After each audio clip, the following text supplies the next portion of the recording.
Look at this. Rudy Gobert and Kyle Anderson during the game. Teammates, what happens here, McNutt? You know, it's emotional, it's competitive, like lots on the line. I understand that Kyle Anderson's the type of leader that calls you out on your nonsense, and Rudy wasn't feeling it. And then Jaden has just had it with the day. Breaks his hand. Come on, dude. That's Jaden McDaniels. Again, an important player on this team. Broke his hand. He's out for the playoffs.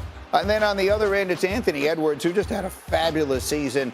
He finds a way to get it up and good. So the Wolves win. They get the 8 seed. So the way this all breaks down, tomorrow night play-in, Lakers take on Minnesota. That game is in L.A. Winner is the 7 seed, gets Memphis. Loser of that game will take on the winner of Pelicans Thunder. We have that game for you Wednesday night. The other two first-round matchups in the West are set: Suns and Clippers, Warriors and Kings. That's how it all fell out. So our insider extraordinaire, Brian Windhorst, is up with us early this morning. Windy, let's start with the fallout. We got Minnesota. We got a punch in the wall. We got a punch in a huddle. What will the fallout of those things be for the Timberwolves as they play in LA tomorrow night to try and get into the playoffs? Yeah, advantage Lakers. First off, Jaden McDaniels is one of the best perimeter defenders in the league, and most importantly, the primary defender on LeBron James for this play-in game. Just 10 days ago, the Wolves played the Lakers. LeBron struggled, 7 of 19 shooting, in big part because McDaniels is so effective with his length on the perimeter. So they're not going to have him for either play-in game this week and not for anything for the rest of this season as far as they go. Then the Gobert fallout. The team immediately sent him home after he had this altercation on the bench with Kyle Anderson. Now, he apologized to his team privately and then put out a statement publicly apologizing for his actions. But it was still not determined as of last night that the Wolves were going to let him travel with the team today to Los Angeles. Now, the players seemed like they wanted a quick reconciliation.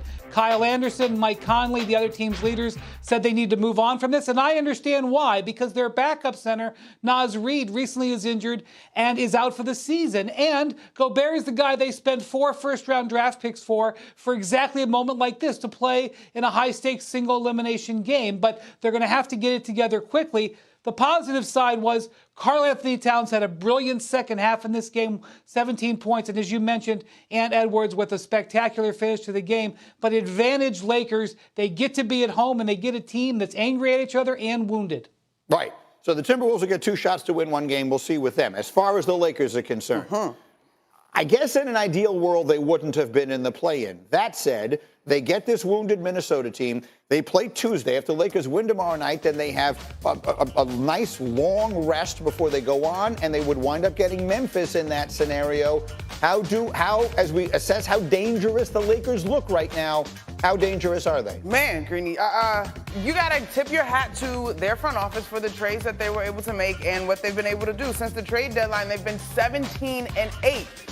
Anthony Davis and LeBron James have won together. They understand what's required to win together. And if they stay healthy, you certainly don't necessarily want to see them coming. But this year, we're talking about foot injuries for 3 of their key guys. And so health is something that cannot be taken for granted. Is this team dangerous? 100%. Even at this point in his career, with all this mileage, I'm not quite yet ready to bet against LeBron James. But it's going to be an interesting opportunity for Memphis potentially to scheme defensively. And we know that they've gotten into some testy regular season battles. And that's a team that's going to have to stay focused and stay out of their own way in the Grizzlies. And then the other one that we mentioned there quickly, Wendy, you started last week. You were with me last Monday, and you said that everyone in the West was trying to maneuver to get the 6th seed. It's the Warriors who get it. What does it mean?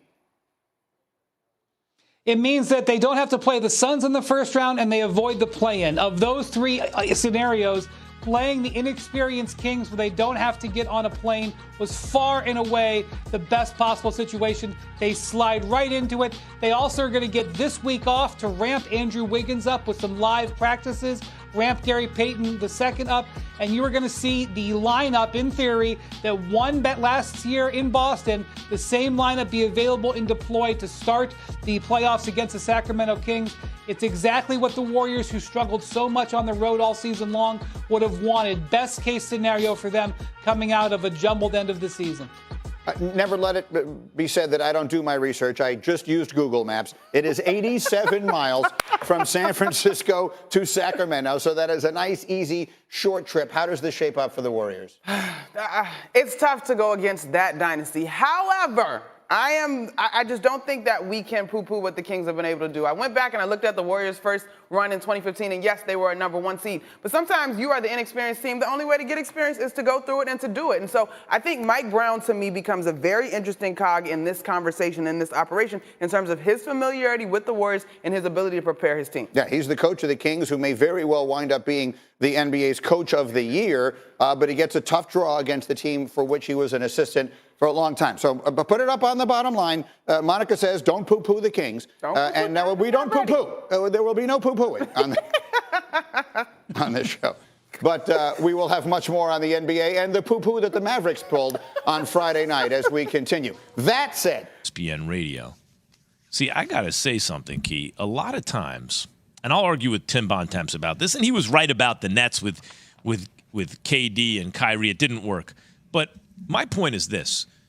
Because it's a best of 7 in the NBA, it's not like March Madness or the NFL one and done. Because it's the best of 7, because it's not like baseball where, hey, listen, if, your best hitter, if Mookie Betts is not scheduled to hit and he's in the lineup that day, he just can't run all the plays through him, right? It's going to be someone else hitting. But basketball, you can run all your plays through your best players, and it's a best of 7, the best win. You can't luck up and win in the NBA. So I'm saying most seasons you can identify certain teams and say, that team doesn't have a chance in hell to win the NBA championship, right? Most teams. But this year, there are a bunch of teams I cannot rule out. I can't say, for example, the Memphis Grizzlies have no shot. I think they do have a shot. It may not be the most likely, but I can't say no to them or Denver. A lot of people. See, I can't say no that those teams can't win. There are teams you can look at and say the Minnesota Timberwolves, come hell or high water, ain't going to win no championship this year. But those are the Lakers. Lakers can chip up right now. The Warriors certainly could chip up right now. The Suns, the Clippers. There are teams a lot of teams you simply can't rule out this year, and I think the Lakers and the Warriors are 2 of them. But those are the same teams that you mentioned that you've been talking about for the last 5 years, though.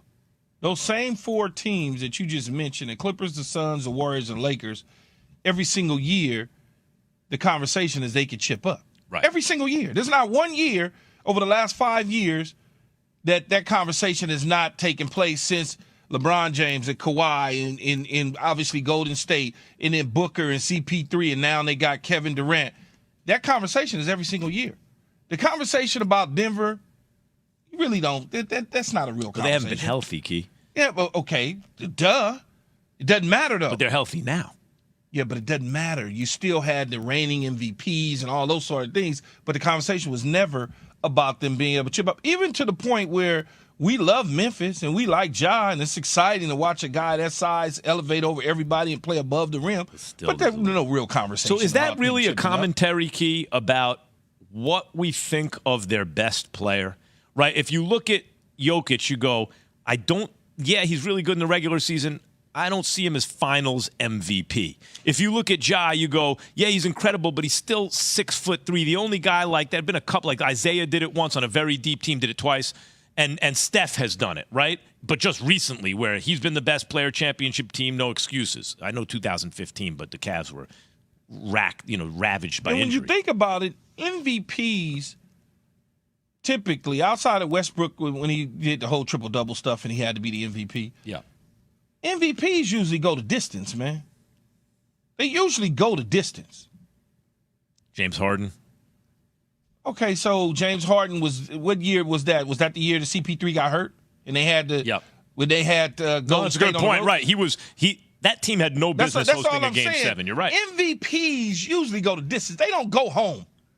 It's they be the last 2 standing. In Jokic's defense, you should play some defense. But in Jokic's defense, he really had one shot, and he did not play very well. And that was in the bubble. And in the bubble, because Jamal Murray had lost his mind, shot the lights out.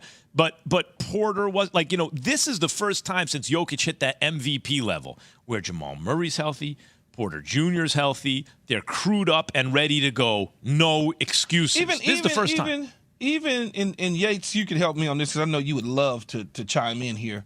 You just chomping at the bit. Is it chomping or champing? Champing.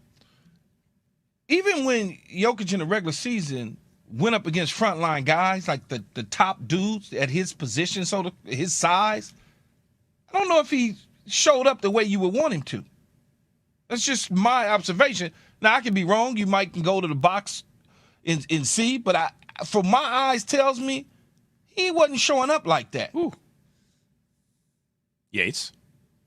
Nah, I mean, you know how I feel about that. Like, him versus Embiid, it's advantage Embiid. He does well against other bigs, but come playoff time, when the game slows down and it's a half-court game and they're seeking out the MVP, I have problems with it.